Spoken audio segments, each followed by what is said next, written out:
welcome to Hope at Home for kiddos, for y'all. My name is Vegas, and to my right... Hi guys, I'm Joaquin. Welcome back to Hope at Home. We're so excited to have you guys today because guess what? We're starting a whole new series. Oh my goodness gracious. What? That's crazy. It's actually called Finish It. Finish it. You know what? It's important not just to start something well, but to finish well. Yeah, have you ever started off something really well? Like imagine this, you're making a sandwich and you got your favorite bread, mine's wheat, and then you got a little bit of mustard. I know not everybody likes mustard, I like mustard though. And then I did nothing else to it. I did not finish the sandwich. I didn't finish making it, I just ate it like that. Ew, a bread mustard piece of bread? That'd be gross. You at least need a piece of meat and then some cheese and then the other slice of bread to finish it off. Or else you're not gonna have a very good sandwich, right? Exactly. That would be kind of a nasty sandwich. It would be, yeah, I would not like it. Me either. All right, let's not give up and let's trust and rely on God every single step of the way. That's what it means to finish it as disciples of God. Amen. And there's actually a story in the Bible where Jesus talks about a group of servants who were given money by their master.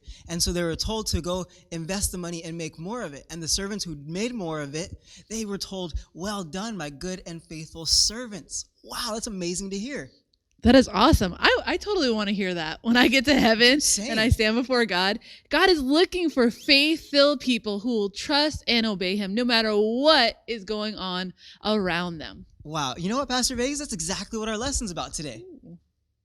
But hey, before we get into the lesson, we need to go over this week's weekly saying. And we have some helpers who are going to help us do that. I think it's the who's that? Puppet. Oh! I heard it might be Cha-Cha and a guest. I love puppets. Cha-Cha is so funny with her squeaker and her lipstick. Well, yeah. we'll give the camera to them, and then we'll be right back. Okay, guys? See you in a second.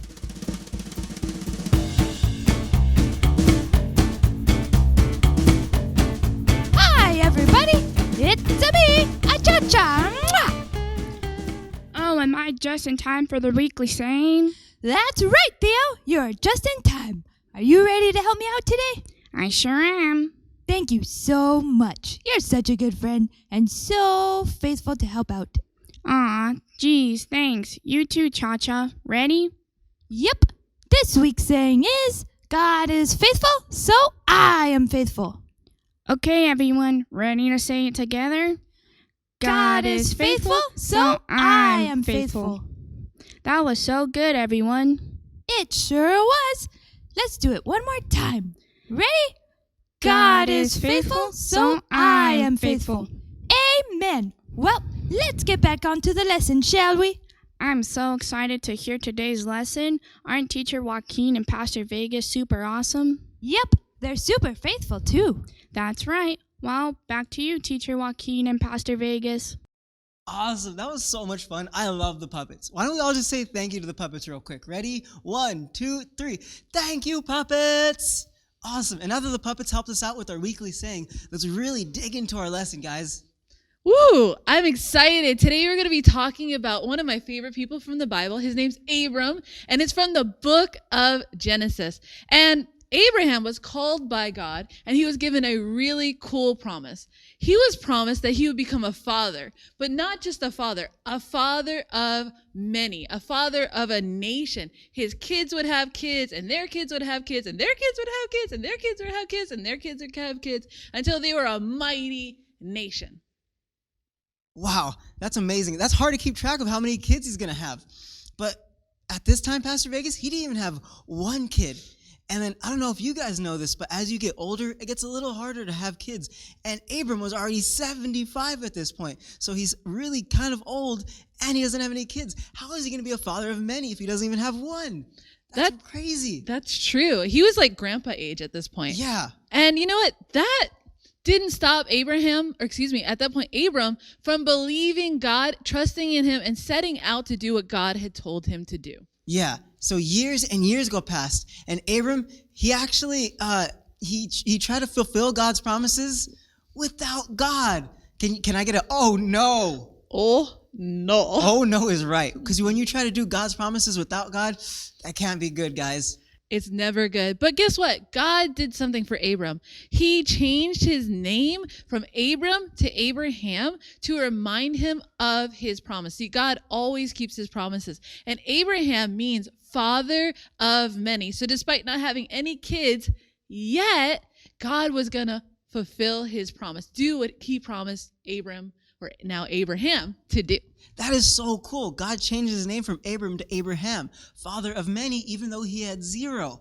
Imagine that. Like, you guys can start calling yourselves the things that you want to be when you grow up, because God is so good.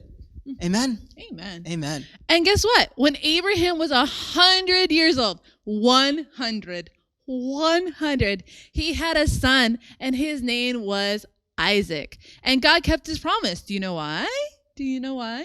Because God is a promise keeper. He's a way maker. Nothing is impossible for him. Whether somebody's 75 or 100 or 150, God can do it. There's no situation too impossible for him. So at 100 years old, Abraham becomes a dad. I'm sorry. I'm still trying to get over the fact that he was 100 years old. I don't even think I can count to 100. That's a big number. And the same way that Abraham wasn't too old to fulfill God's promises, you guys are not ever too young to fulfill God's promises. Amazing, right?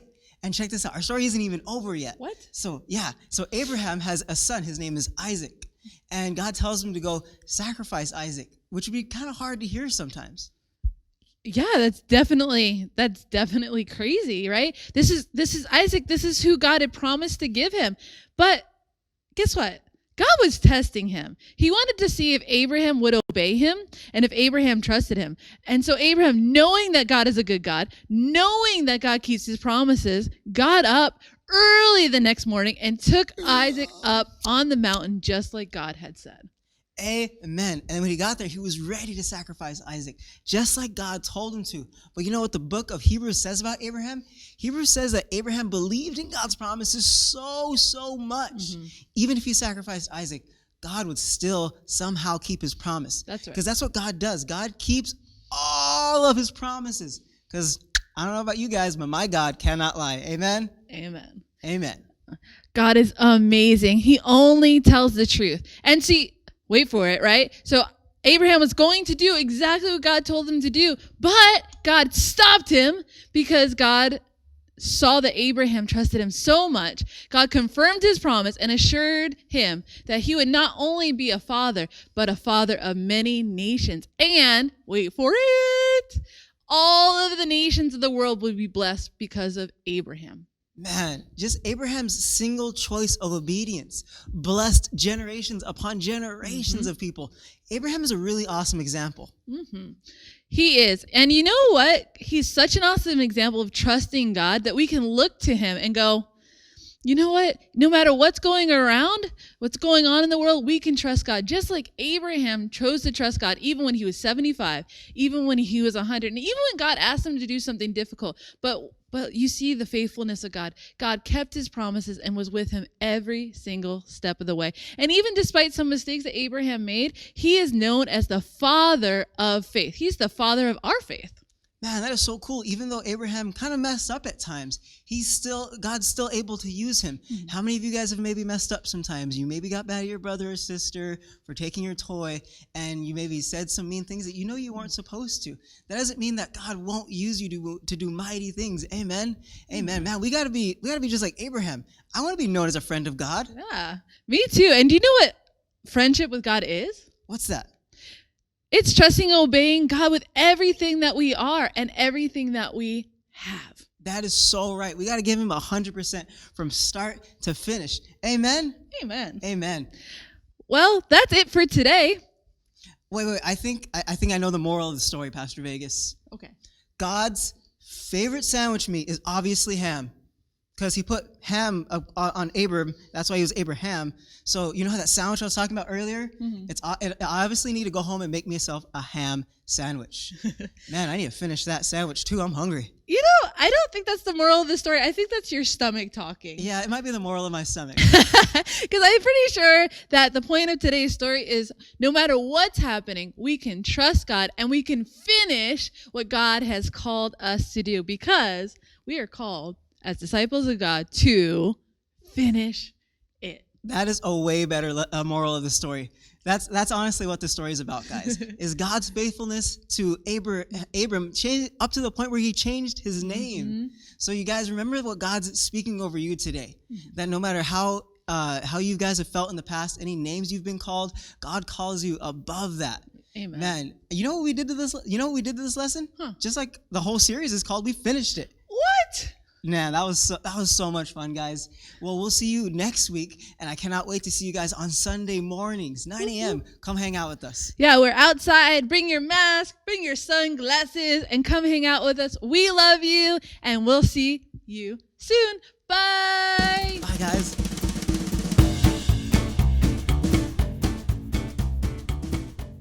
I am a friend of God. I am a friend of God. I am a friend of God. He calls me friend. Wasn't that an awesome lesson, Cha-Cha? It sure was. I love how Abraham trusted God. Yeah, me too. Are you ready to go over today's memory verse? Yes, it is Deuteronomy 7:9b. He is a faithful God who keeps his promise and is merciful to those thousands of generations of those who love him and obey his commands. So good. Let's go over it one more time, kids. One more time. Deuteronomy 7:9b. He is a faithful God who keeps his promises and is merciful to thousands of generations of those who love him and obey his commands. Well, that's all for today, kids. We love you. I miss you. Bye.